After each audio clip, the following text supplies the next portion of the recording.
Quiescent Traveler.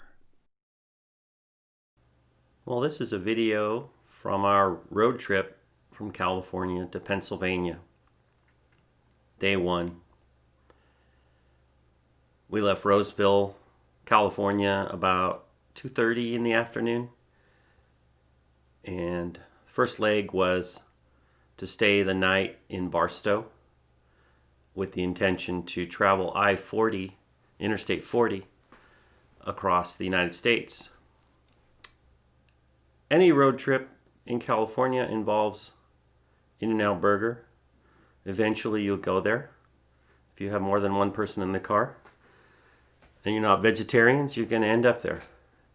This was Fresno and it was pretty neat, but all the tables were closed down because of COVID, but they were still serving food, and as always, very clean, very friendly.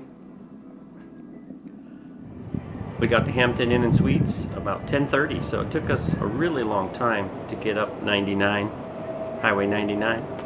A lot of traffic, unexpectedly so. So I just took some video that night when we got there, kind of stretched my legs a little bit. Kind of wanted to see what kind of folks hanging out at Hampton Inn and Suites. You can see people moving trucks, moving trailers, and a couple folks that are have travel trailers. Beautiful sky at night. Really dark out there, no lights really to speak of.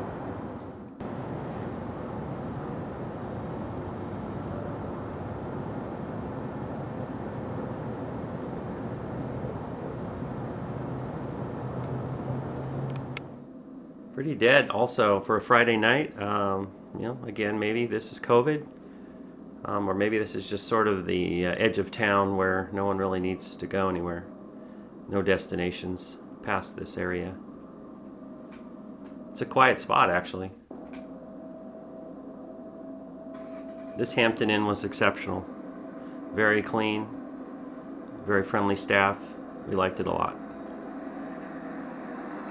I'd say this is the best Hampton Inn we visited on the trip. One thing I like about Hampton Inn is they have these little signs and little mottos and things spread throughout the hotel, and they're pretty funny, a little tongue-in-cheek, and kind of entertaining a little bit. And they sort of have a credo or some sort of standard that they're trying to meet, which I like that. Again, this was the best setup from the Hampton Inn from all the Hampton Inns we stayed in all the states. This one set the standard, and I would say it's one of the best ones we've seen.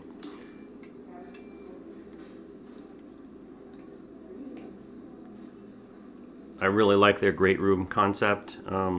Pre-COVID-19, this was a great place to hang out and bring in takeout food, or just scan the internet or something.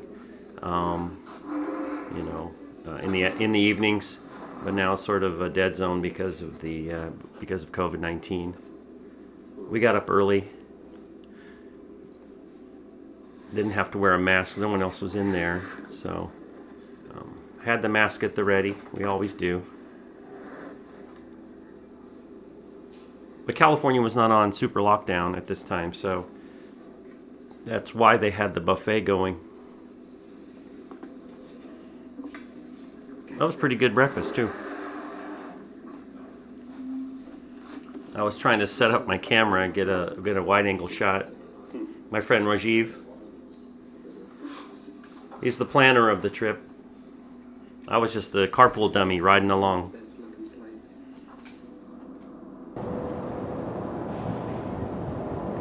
Took a few shots in the morning when I got up. You could see some boondockers out there camping in the dirt at the base of the hill. Motorcycling, very popular in Southern California. Dirt biking, motocross, all that. Really popular in Southern California.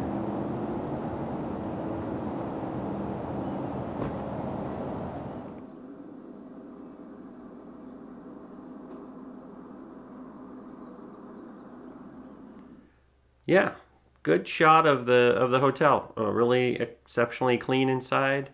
Friendly staff, great food. So I would say this was the high point of the trip in terms of accommodations. Well, except for one other that I'll share in a later video. But I would say of the Hampton Inns, this was the best one. And we came to distinguish the difference between a Hampton Inn and a Hampton Inn and Suites. They're a little bit different. If you have the choice, I would say opt for the Hampton Inn and Suites in most cases. Now, the lockdown may be a different case because in some states they were under super lockdown, and they were some of them had even had to close under the state's order. So, we were very lucky that in some cases we were able to find accommodations with the lockdowns going on. For example, New Mexico, they were locked down pretty heavily.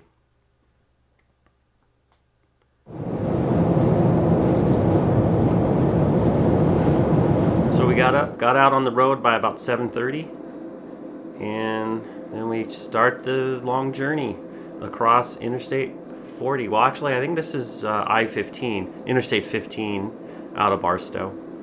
So we were heading out to hit I-40. Pretty desolate there in Southern California in the desert. Just sort of that, whatever that, not tumbleweeds, but some sort of brush out there. Now, we did not observe all speed limits. That was a given. We were traveling 2,900 miles in 4 or 5 days, so we were, we kept it moving.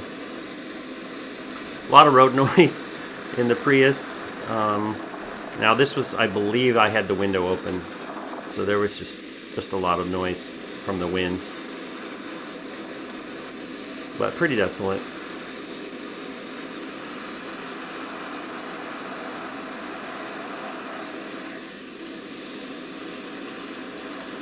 One observation we made is driving east in the morning, you hit the sun. You are facing the sun, so you get blasted right in the face with the sun. This is a great example of kind of what we were facing. So eventually I remembered I had polarized sunglasses, which is excellent for facing the sun and getting rid of glare. So I do recommend polarized sunglasses for a long drive. And when you're going east, you're going to probably face this if you leave early in the morning. So not a disaster or anything like that. It was just a challenge.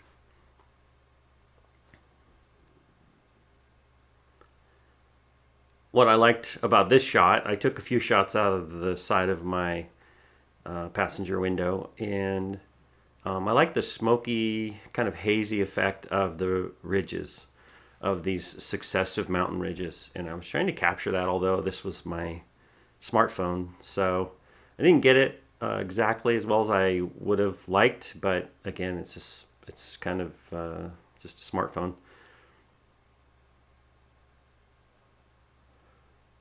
So I felt this shot was just marginally better in terms of, I think I got the mountain ridges a little closer, a little tighter. And I kind of have been fooling around with Adobe Illustrator. And so there's some things I want to create for my channel related to mountain ridges and national parks and things like that. So that's a great example of the kind of the gradient effect that I would want to develop, or the opacity, setting of opacity on the like on clouds or something like that. Or you could cover your art with a white sheet and then turn the opacity way down, and it would feel like a mist or a cloud. This was a rest stop. It was interesting just how out in the middle of nowhere they put a rest stop in California. And we were kind of, one thing you learn going through the states is that different states have a different standard for rest stops. So I would say California is probably somewhere in the middle on that. Some rest stops are pretty awful, actually. This was not an awful rest stop per se, but there was just a lot of people milling about, and it's pretty desolate out there, and so it reflects its surroundings. I would say some of the other states had exceptionally nice rest stops, and I think sometimes they combine them with information centers, so they do seem a little more upscale, or sort of like they've got the Chamber of Commerce or the Tourist Information Bureau or something like that that are kind of contributing to it. But this was sort of pretty minimalist, I would say. Not really trying to present the state in the best light, and I'm not sure you'd want to put a Tourist Information Bureau here. Of course, this is on the route out of the state, or say the route out of the state. So at that point, they just want to see you leave, I guess. They want to get in your way. And it's pretty dry out there, but it wasn't too hot. It was actually pretty nice. And of course, we kept our eye out for rattlesnakes, according to the sign.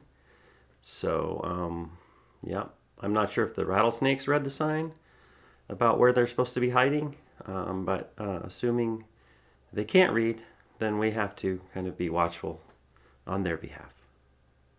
It's kind of fun. I always like to get some context for where I'm at, and road signs are a great way to do that. Back on the road.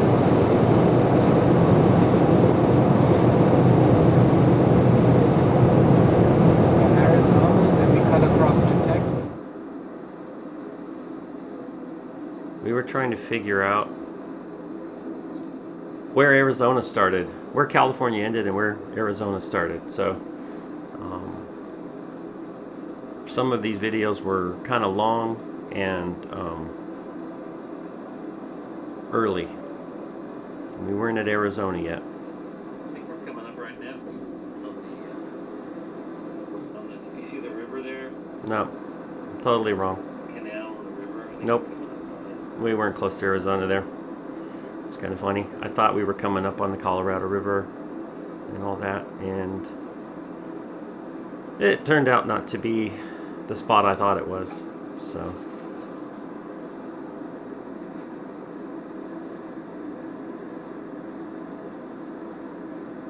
we were laughing about the dirt on the windshield.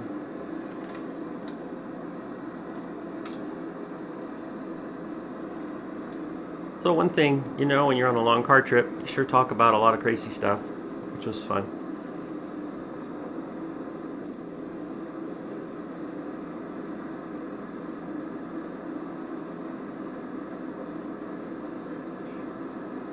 It was roughly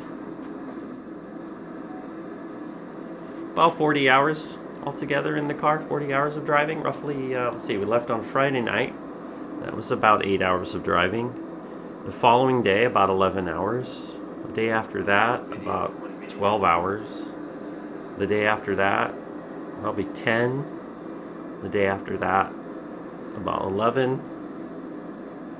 I don't remember the last day. So, quite a bit of driving. Luckily, we took turns, which helps a lot. Rajiv was the morning driver.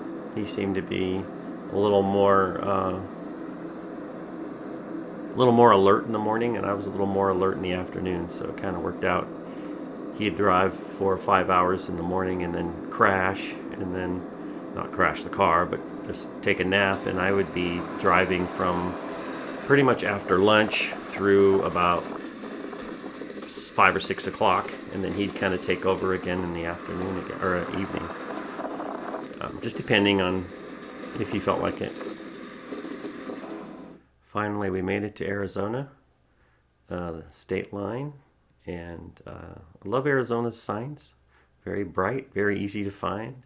You can see them from far off, so you can get your camera ready and take the picture. I tried to get a photo of each state sign as I entered the state. In some cases I got it, in some cases it was kind of a pain in the butt.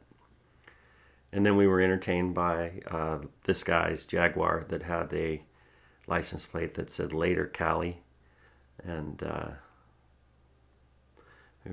we were entertained by that. So, thank you.